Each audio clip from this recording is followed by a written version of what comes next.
రాష్ట్ర ప్రజల రుణం తీర్చుకునేందుకు గౌరవ ప్రధాని శ్రీ నరేంద్ర మోదీ గారి మార్గనిర్దేశకత్వంలో పాలనలో అపార అనుభవం కలిగిన గౌరవ ముఖ్యమంత్రి శ్రీ చంద్రబాబు నాయుడు గారి నాయకత్వంలో కూటమి ప్రభుత్వం నిరంతరాయంగా కృషి చేస్తూనే ఉంది. ఒకవైపు కుదేలైన ఆర్థిక వ్యవస్థ, అస్తవ్యస్త విధానాలతో ఉన్న ఈ నడిపిన ప్రభుత్వాన్ని తిరిగి గాడిని పెట్టడానికి గౌరవ ముఖ్యమంత్రి గారి అపారమైన అనుభవం మా అందరికీ ఎంతో బలాన్ని ఇస్తూ ఉంది. అలాగే గౌరవ ప్రధానమంత్రి శ్రీ నరేంద్ర మోదీ గారి కేంద్రం నుంచి అందిస్తున్న సహాయ సహకారాలతోటి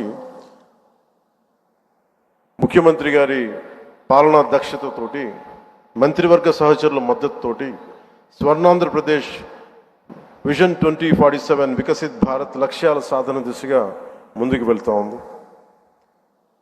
ఈ మధ్యనే మనం 11వ అంతర్జాతీయ యోగా దినోత్సవం సందర్భంగా గౌరవ ముఖ్యమంత్రి శ్రీ నారా చంద్రబాబు నాయుడు గారి నేతృత్వంలో ఎన్డీఏ కూటమి ప్రభుత్వం విశాఖపట్నంలోని బీచ్ రోడ్లో 3 లక్షల పైచిలుకుతో మందితో నిర్వహించిన యోగాంధ్ర కార్యక్రమం ప్రపంచ రికార్డు సృష్టించింది. అలాగే రాష్ట్ర ప్రభుత్వ పథకాల్లో నేను చాలా సందర్భాలు అడిగేవాడిని ముఖ్యమంత్రి గారిని. ఎలక్షన్ సమయంలో మనం ఈ సూపర్ 6 ఇలాంటివన్నీ ఎలా చేయగలం ఏంటని మాట్లాడితే ఆయన ఎప్పుడు కూడా అనేది ఏంటంటే డెవలప్మెంట్తో పాటు మనం వీటిని ఏవైతే ప్రజలకు అవసరం అయితే ఉన్నాయో అవి కూడా ఇవ్వాల్సిందే మనం అని చెప్పేసి ముఖ్యంగా ఆయన 3,000 దాకా ఉన్న పెన్షన్ని ఆయన రాగానే 4,000కి పెంచగలిగారు. దివ్యాంగులకు ఇచ్చే పెన్షన్ 3,000 నుంచి 6,000. దివ్యాంగులు కొన్ని సంవత్సరాలుగా నా దృష్టిలో ఉంది, అందరూ ముఖ్యమంత్రి గారి దృష్టిలో ఉంది, మాకు పెంచండి అని అంటుంటే అది కుదరలేకపోయింది ఎవరికి, ఏ ప్రభుత్వానికి కూడా. కానీ ముఖ్యమంత్రి గారి నాయకత్వంలో ఆయన ఫినాన్షియల్ మేనేజ్మెంట్ అద్భుతం కాబట్టి 3,000 నుంచి 6,000కి పెంచారు.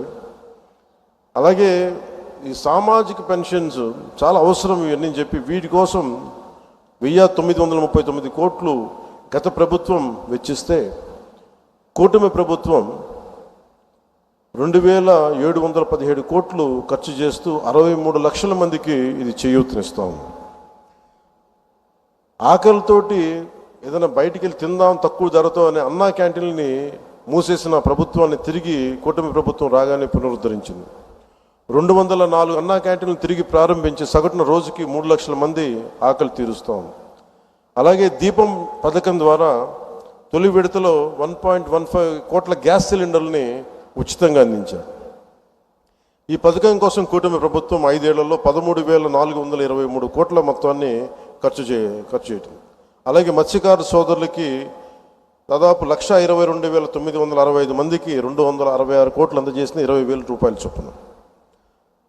అలాగే నారా లోకేష్ గారు ప్రత్యేకించి ఆయన తీసుకున్న ఈ ఎడ్యుకేషన్ ఈ శాఖల ద్వారా ప్రత్యేకించి నాకు వ్యక్తిగతంగా నచ్చింది అని చేసింది డొక్కా సీతమ్మ మధ్యాహ్న భోజన పథకం పెట్టడం. ఎంతసేపు ప్రభుత్వ పథకాలకి గత ప్రభుత్వంలో ఆయన పేర్లు పెట్టుకోవడం, వారి పేర్లు పెట్టుకోవడం కంటే కాకుండా ఎవరైతే సమాజానికి ప్రేరణగా ఉన్నారో అలాంటి వారి పేర్లు పెట్టడం మనస్ఫూర్తిగా సర్వేపల్లి రాధాకృష్ణన్ గారి మన స్కూల్ కిట్స్ అందించడం, ఇలాంటి చాలా రెవల్యూషన్ నిర్ణయాలు తీసుకున్న నారా లోకేష్ గారికి నా ప్రత్యేకంగా నా ధన్యవాదాలు తెలియజేస్తాను. ఇట్స్ క్వైట్ ఇన్స్పైరింగ్ అనిపించింది.